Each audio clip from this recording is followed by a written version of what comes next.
శుభకార్యాలకు పూజార్ల కోసం వెతుకుతున్నారా? పూజారీస్.com లో అతి తక్కువ ధరలకే పూజార్లను ముందే బుక్ చేసుకోండి. వెంటనే కాల్ చేయండి. నమస్కారం, సుమన్ టీవీకి స్వాగతం. 2024వ సంవత్సరం జనవరి మాసం ద్వాదశ రాశుల వారికి ఏ రకంగా ఉండిపోతుంది, ఏ గ్రహాలు ఏ స్థానంలో ఉన్నాయి, వాటి సంచారం వల్ల ఏ రాశుల వారికి లబ్ధి చేకూరిపోతుంది అంశాలు తెలియజేసేందుకు మనతో పాటు ఉన్నారు ప్రముఖ జ్యోతిష్య రత్న జ్యోతిష్య చక్ర వైభవ నిపుణ డాక్టర్ రాళ్లపల్లి రవికుమార్ గారు. గురుగారు నమస్కారం అండి. నమస్కారం అమ్మా. గురుగారు, ఈ 2024 సంవత్సరం ఈ జనవరి మాసం ద్వాదశ రాశుల వారికి ఏ రకంగా ఉండబోతుందో తెలియజేసే ముందు అసలు గ్రహాల స్థితిగతులు ఏ రకంగా ఉన్నాయో తెలియజేస్తారా?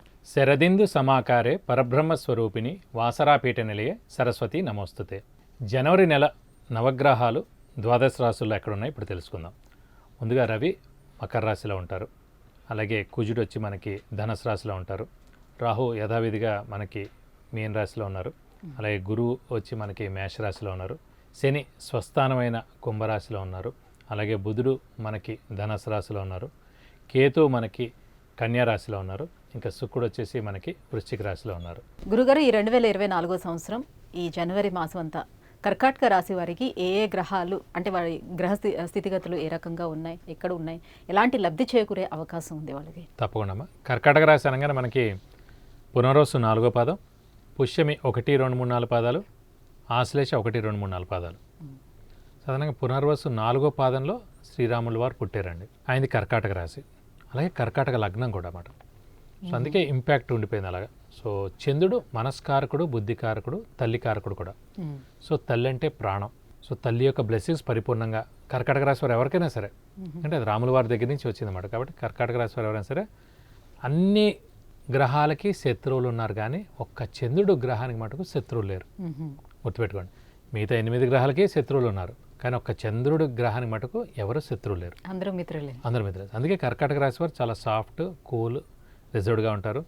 జనాల హితానికి హెల్ప్ చేయడానికి వాటికి ఉన్నవాళ్ళు ఉంటారు. హెల్పింగ్ నేచర్ విపరీతంగా ఉంటుంది కర్కాటక రాశి వారికి. అలాగే తల్లి యొక్క బ్లెస్సింగ్స్ బాగా ఉంటాయి. తల్లి అంటే ప్రాణం, తల్లి మాట జవదాటరు. సో ఇవన్నీ ఉంటుంటాయి. కాబట్టి ఈ కర్కాటక రాశి వారి ప్రస్తుతం మటుకు గురుబలం పరిపూర్ణంగా ఉందండి. ఎందుకంటే మనకి దశమ స్థానంలో చాలా బాగున్నాడు, రాజ్యస్థానంలో. అలాగే తృతీయ స్థానంలో మనకి కేతు ఉన్నాడు, చాలా బాగున్నాడు. రాహు కూడా భాగ్యంలో బాగానే ఉన్నాడు. ఒక అష్టమశని ఎఫెక్ట్ మటుకుంది. అష్టమశని ఎఫెక్ట్ అంటే చంద్రుడు సాధారణంగా శత్రువులు ఎవరు లేకపోయినా అష్టమశని అనేది చిన్న చిన్న స్థానచలనం చేయించడం, జాబు విరక్తిగా ఉండి జాబ్ మానేయాలనిపించడం, ఎక్కడైతే చిన్న గొడవ అవడం, బాస్కి వీళ్ళకి అంటే కొలీగ్స్తో ఏదైనా దెబ్బలాట అవడం, ఇది కాకపోతే ఇంకోటి ఎప్పటి నుంచో మానేద్దాం అనుకున్నా, ఇలా అనవసరంగా స్ట్రెస్, స్ట్రెయిన్, మానసిక ఆందోళన, ఎప్పుడైతే డబ్బు ఖర్చు అవడం, సో మానేద్దాం ఎలాగైనా సరే, పోతే పోనీ ఇంకో ఉద్యోగం చూసుకుందాం అని. అలాగే స్థానచలనం అంటే ఇల్లు మార్పు కానీ, ఉద్యోగ మార్పు కానీ, లేకపోతే ట్రాన్స్ఫర్ అవ్వడం కానీ, లేదంటే మొత్తం వేరే ఊరు వెళ్ళిపోవడం కానీ, అలాంటివి కూడా జరిగేందుకు అవకాశాలు ఉన్నాయి. కాబట్టి ఖచ్చితంగా కర్కాటక రాశి వారికి స్థానచలనం తప్పదండి. స్థానచలనం అవుతే మంచిది కూడా.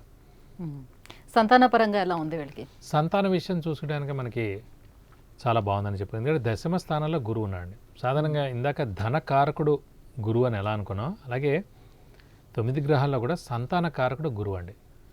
సో సంతానం కలగజేయాలంటే కనుక ఖచ్చితంగా గురువు అనే గ్రహం బాగుండాలి. సాధారణంగా మనం జాతకం చూసినప్పుడు పంచమ స్థానం ఎలా ఉందని చూడాలి. పంచమ స్థానం అనేది సంతాన స్థానం అన్నమాట. పంచమ స్థానంలో ఏ గ్రహం ఉన్నారు, పంచమ స్థానాన్ని ఏ గ్రహం చూస్తున్నారు, పంచమ స్థానాధిపతి ఏ స్థానంలో ఉన్నాడు.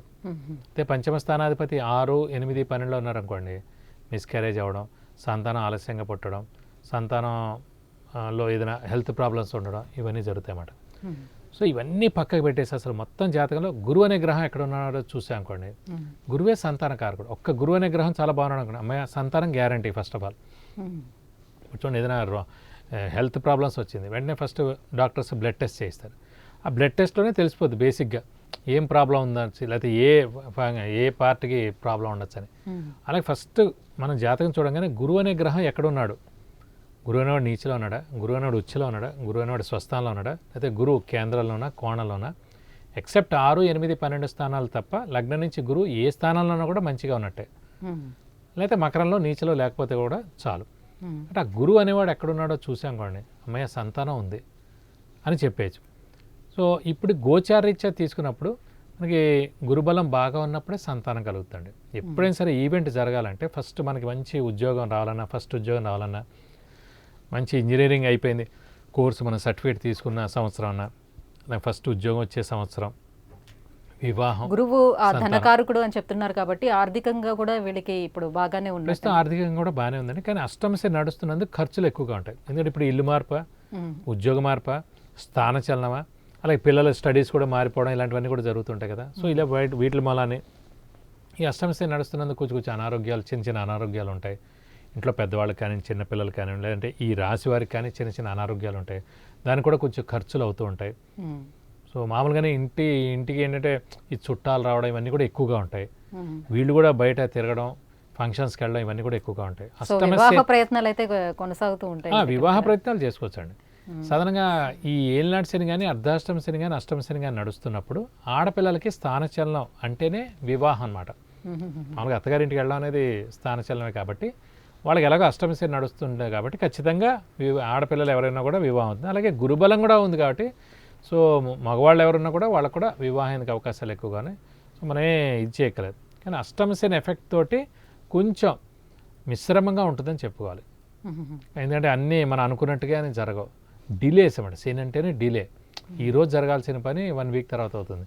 ఒకసారి వెళ్ళి మనం చేసుకోవాల్సిన పని 2-3 సార్లు వెళ్తే కానీ జరగదు. సో మనకేంటి కోపం, విరక్తి, వైరాగ్యం అన్నీ వచ్చేస్తుంటాయి ఇలా. కానీ ఇదే అష్టమ శనిలో ఆధ్యాత్మిక చింతన కూడా పెరుగుతుంది, దైవబలం పెరుగుతుంది, దైవభక్తి పెరుగుతుంది. ఇవన్నీ కూడా పెరగాలంటే కూడా అష్టమ శని నడుస్తుంది కాబట్టి ఇవన్నిటికీ దగ్గర అవుతారన్నమాట. అయితే ఎటువంటి పరిహారాన్ని పాటించుకోవాలి సార్? ఈ అష్టమ శని నడుస్తున్నందుకు ముఖ్యంగా ఏంటంటే ఇంకా 2025 ఏప్రిల్ దాకా ఉంది కాబట్టి వీలైతే ప్రతి శనివారం ఉపవాసం అనేది ఫిక్స్డ్గా పెట్టేసుకోవడం అండి. వీలైతే ఒక శనివారం రోజున రక్తదానం చేయడం. రక్తదానం చేయాలని ఎందుకు అడుగుతున్నా అంటే ఈ అష్టమ శని నడుస్తుంటే సాధారణంగా చిన్న చిన్న యాక్సిడెంట్స్ జరగచ్చు, కింద పడవచ్చు. ఉదాహరణకి మన కర్కాటక రాశి కేసీఆర్ గారిదే చూడండి. ఇప్పుడు ఆ ఇల్లు వదిలి వేరే ఇల్లుకి వెళ్ళారు, అనుకోకుండా అనారోగ్యం అయ్యి కింద పడ్డారు. ఇవన్నీ అష్టమ శని ఎఫెక్ట్స్ కిందే తీసుకోవాలి. అనుకోకుండా సీఎం పోస్టింగ్స్ కూడా పక్కకు జరగాల్సి వచ్చింది. అష్టమ శని కాబట్టి ఇవన్నీ change of place, change of job, change of అన్నీ కూడా మొత్తం మారిపోయాయి అన్నమాట. కాబట్టి మనకి అనారోగ్యం చేయకుండా ఉండేందుకు ముందుగానే మనం బ్లడ్ టెస్ట్ చేయడం లాగా మనం ముందే రక్తదానం చేయడం ద్వారా ఎలాంటి దోషాలు ఉన్నా తొలగిపోతాయి. ఈ రక్తం ఎవరికో హెల్ప్ అవుతుంది. ఓ యాక్సిడెంట్ వాళ్ళకో, ఒక గుండె జబ్బు వాళ్ళకో, హార్ట్ ఆపరేషన్కో హెల్ప్ అవుతుంది. వాళ్ళు బతికి బట్ట కడతారు కాబట్టి వాళ్ళ యొక్క వైఫ్, వాళ్ళ పిల్లలు, వాళ్ళందరి యొక్క బ్లెస్సింగ్స్ మనకి ఉంటాయి. దాంతో మనకి ఏ అనారోగ్యం రాకుండా ఉంటుంది. ఒక్క బ్లడ్ డొనేట్ మనం చేయడం ద్వారా మనకి ఏ అనారోగ్యం రాకుండా ఉంటుంది. సో మనకి ఆరోగ్యపరంగా బాగుంటుంది, అన్ని విధాలు కూడా బాగుంటుంది. కాబట్టి ఒక రక్తదానం శనివారం రోజు మటుకు చేయడం. అంటే మరి చిన్నపిల్లలు అక్కర్లేదు, అటు పెద్దవాళ్ళు అక్కర్లేదు, హెల్త్ ప్రాబ్లమ్స్ ఉన్న వాళ్ళు అక్కర్లేదు, అన్ని విధాలా బాగున్న వాళ్ళే చేయమంటున్నారు. ముఖ్యంగా లేడీస్ కూడా వద్దు, ఎందుకంటే వాళ్ళకి హిమోగ్లోబిన్ కౌంట్ తక్కువ ఉండొచ్చు, బ్లడ్ తక్కువ ఉండొచ్చు. కాబట్టి మగవాళ్ళు మటు ఖచ్చితంగా చేయండి. చేస్తే దోషం ఏమంటే తొలగిపోతుంది ముందుగా. మనకి ఏ అనారోగ్యం రాదు, ఏ చిన్న యాక్సిడెంట్ జరగదు, ఎలాంటి ఇబ్బంది కలగదు. కాబట్టి అది చేస్తే నష్టం లేదు. అలాగే ఆంజనేయ స్వామిని, వెంకటేశ్వర స్వామిని ఎక్కువగా ఆరాధించాలి. ఆంజనేయ స్వామి టెంపుల్కి వెళ్ళి వాడమాల కానీ, సింధూరు పూజ కానీ చేయించడం, వెంకటేశ్వర స్వామి టెంపుల్కి వెళ్ళి అభిషేకం కానీ, అర్చన కానీ చేయించడం. ఇంకా బాగా ఉధృతంగా ఉంటే మటుకు శనికి 19,000 సార్లు జపం చేయించి నల్ల నువ్వులు ఒక 200 గ్రాములు దానం ఇస్తే కనుక దోషం మొత్తం తొలగిపోతుంది. గురుగారు, ఈ కర్కాటక రాశి వారికి ఈ జనవరి మాసం అంతా ఎలా ఉండబోతుందో తెలియజేసినందుకు ధన్యవాదాలు. నమస్కారం. విద్య, ఉద్యోగం, సంతానం, వివాహం, విదేశీయానం, ఆరోగ్యం, ఐశ్వర్యం, వ్యాపారం వీటన్నిటి కొరకు గురువుగారికి అపాయింట్మెంట్ తీసుకోవాలనుకుంటే కింద స్క్రోల్ అవుతున్నటువంటి నెంబర్కి వాట్సాప్ చేసి గురువుగారి అపాయింట్మెంట్ పొందొచ్చు.